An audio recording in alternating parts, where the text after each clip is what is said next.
Now this book is called the Anzac Memorial, and it was produced for Anzac Day 1916, the first anniversary. It was produced in about 6 different editions, and this was the cheap edition, rather a battered cover, worth 6 shillings, pretty bit battered. So some 20 years or so ago, I had it rebound most beautifully in vellum by Jack Harding, who had become a good friend, and he had been the chief restorer at the Mitchell Library. He did beautiful work. And this is a very good example of the fine work done by Jack Harding. The Anzac Memorial was edited by A.G. Stevens, who had been the editor of the Bulletin, and he conceived the whole Anzac Memorial very much as an ongoing publication to be issued each year by the Returned Soldiers Association, which then became the RSL over the course of time. There were to be 4 editions. You've just seen the cheap one, although a copy rebound most beautifully. This one was the top of the range. It was called the Royal Edition. And the idea was to make 50 copies of it. Here is the page of limitation. There would be 50 copies. They would give copies to the King, the President of the French Republic, the President of the United States, the Tsar of Russia, the King of the Belgians, the King of Italy, and the King of Romania. That left 42 copies. This is one of the 42 copies. As you can see, every page throughout it is beautifully gold-edged. In addition to a complete roll of honour of the men from New South Wales who died, what you see here is a ribbon, which was a bookmark, rather battered, but a purple ribbon, because it was purple for royalty. And on page 144 is an original painting. Every copy had an original painting by Will Donald. And this you can tell from the feather in his hat is a light horseman. But he's an Anzac.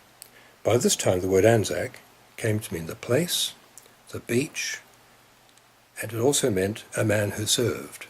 It wasn't just the Australian and New Zealand Army Corps. An Anzac was a man who served there. And this was a light horseman who'd served there. Strong, rugged, rather remote.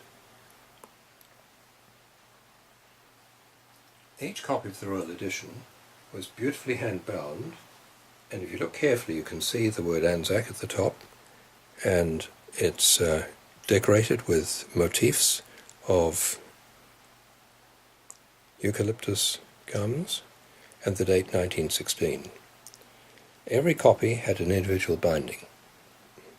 The back was also individually stamped with gum nuts. No lettering, just the gum nuts as the motif on the back. And the condition of the leather is pretty much as it had been at the time the book was first issued.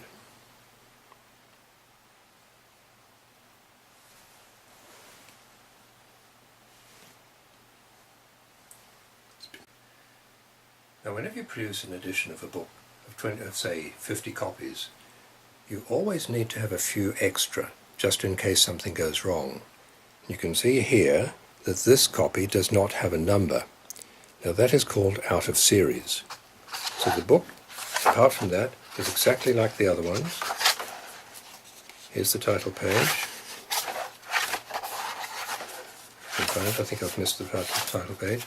The contents are identical inside, including on page 144. This time, the Anzac is an infantryman.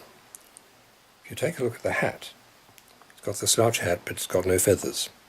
And this one has a bit more light on his face. He looks a slightly happy chap.